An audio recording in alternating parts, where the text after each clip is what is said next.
How you doing today? Okay, how are you? Oh, not bad. How you doing, Greg? Everything good today? Well, you know, not too good. I'm a little anxious, a little worried.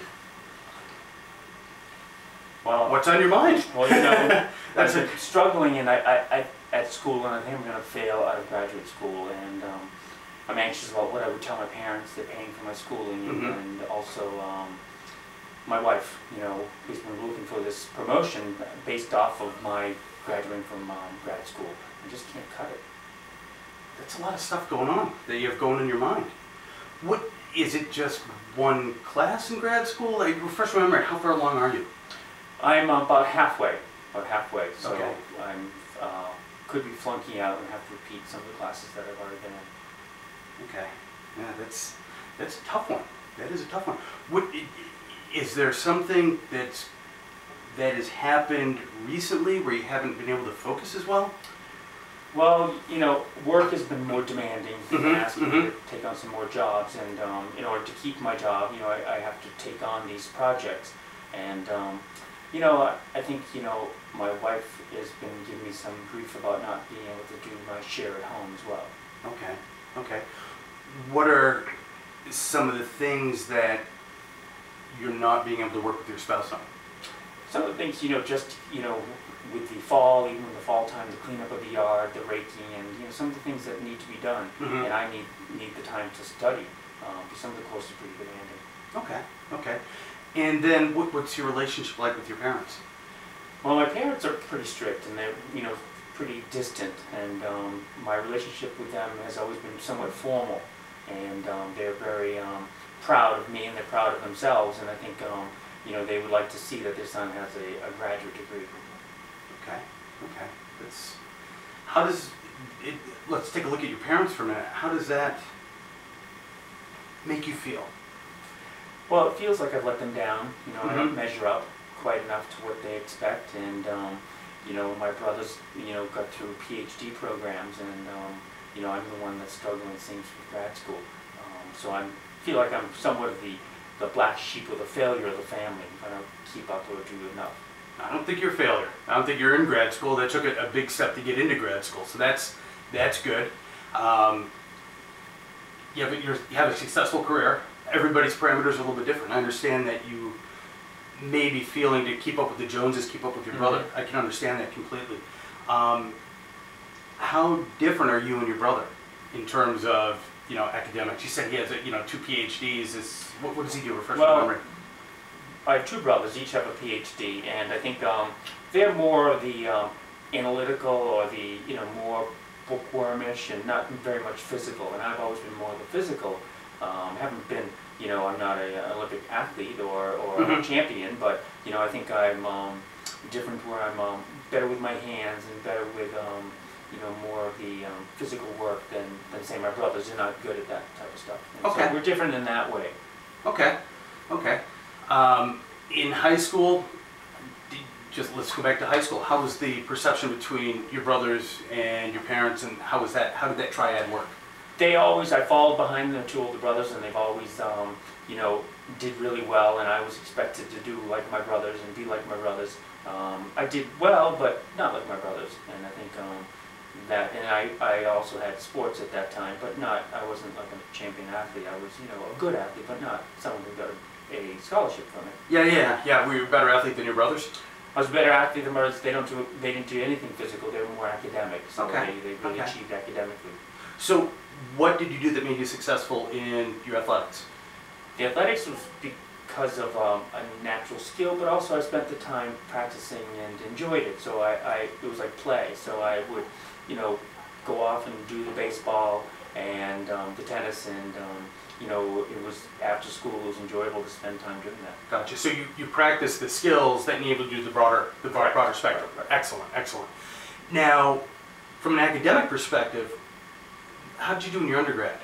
I mean, you had to done reasonably well. I was okay, you know, but you know, my undergrad was biology and you know, some chemistry, but you know, it was not like at the level that's expected at a higher university. The demands are a little bit greater, and if I want to get a PhD in biology, it's a little bit more complex, and the time element that it demands is perplexing. Do you really want to get the PhD in biology?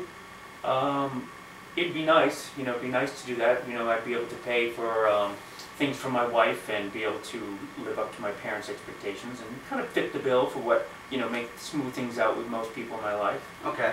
Now, you did say earlier that the driver for you going back to grad school was work-related. So how does getting a PhD tie in, or getting an MPH tie in, or? And getting the MPH would definitely tie in. As I get more degrees, I get higher levels of banding, so to speak, or at a higher level to go up again. Kind of at the top of the level of the section that I'm at work. To need this degree at the BS level. Right. So okay. I need the degree to go up to the next level and then work my way up from there. Gotcha. Now, so you're in the PhD program now. Is there a possibility to move into the public health, which might not have the heavy-duty rigors related to biology and chemistry?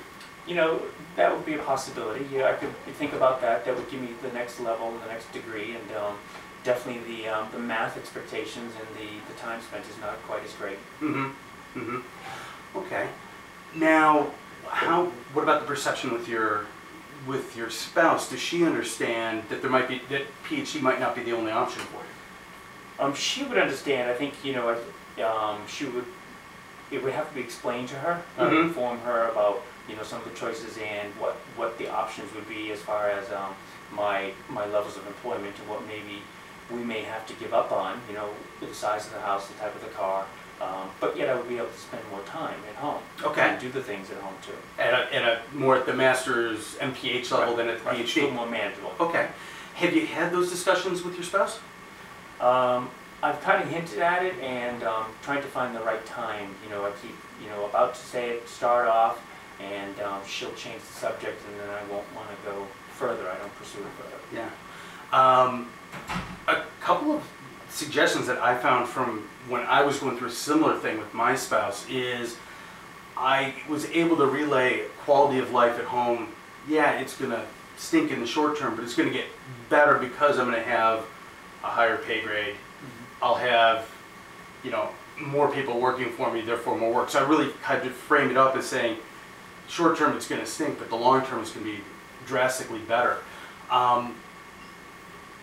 Do you think you would be able to talk to your wife, maybe do some research? Let's just start with some basic research as to what the difference in a pay grade would be from a Master of Public Health to a PhD, what that would be. I think I could easily do that, easily look up, what are the options and what are the, kind of a grid system, based off of, pay scale and job opportunities, and what are the possibilities.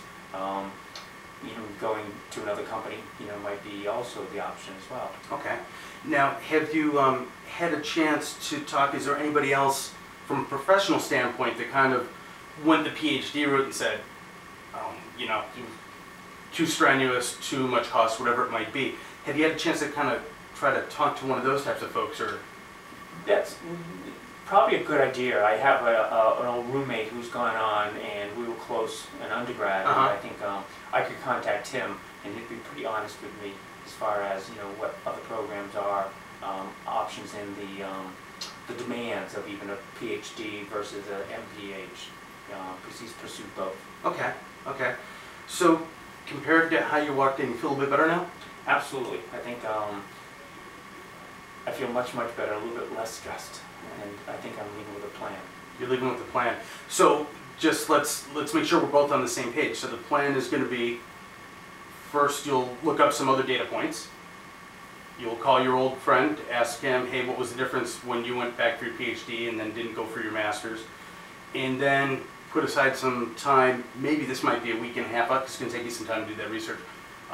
Set a time and a date maybe to talk to your wife about the pluses and minuses of the program. I think that would be good. I think that's correct. Fantastic. Excellent. Well, John, thank you very much. And we will talk later. Yes, that's great.